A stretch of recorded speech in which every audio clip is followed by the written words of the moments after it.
As I stand here tonight, I am reminded of the first time I was ever punched by Burt Reynolds. I went to church on Creaster, Christmas and Easter. That gift was a sense of humor that only I was given, and you weren't. I was broke, my career crept to a halt. I wrote my first joke at 6 years old and had it ripped off a week later. Welcome to show business. I didn't want to be a Christian comedian. I wanted to win Academy Awards. What about me, Lord? There's mud and snakes and falling branches. I remember saying, God, if you don't want me to go through this divorce, give me some sort of sign.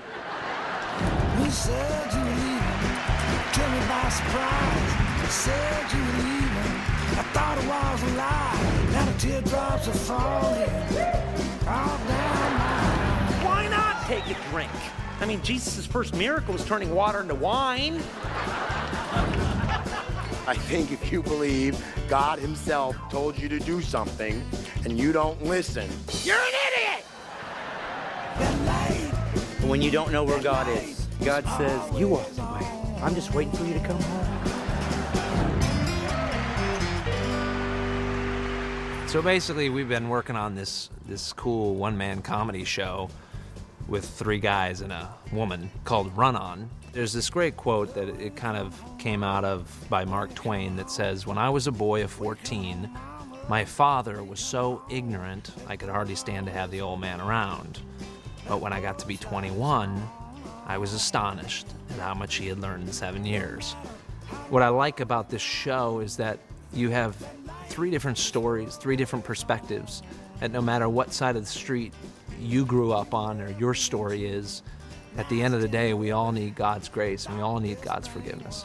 I had worked with David on a movie about a year ago called Sarah's Choice, and I said, what would happen if we'd shot sort of a 3-man concept, and it became even more beautiful and I think special than we could have hoped or anticipated. It was anointed by God.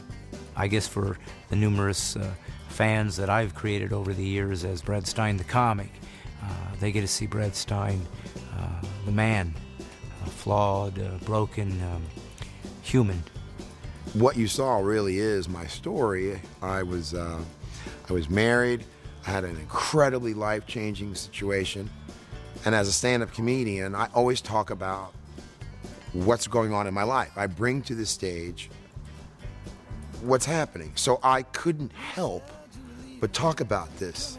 And I just work comedy clubs, I work casinos, and it was odd for a stand-up comedian to get up in front of such a crazy secular audience, smoking and drinking and gambling and all this. And I'm up there going, well, and God spoke to me, and they're all like, excuse me? And I kept waiting for someone to say, okay, you really can't talk about this Bible stuff here. You know, the comedy club manager or the owner or the casino manager. And, you know, in 3 or 4 years, since I got my life straightened out, not one has come to me and said, you know, liquor sales are down.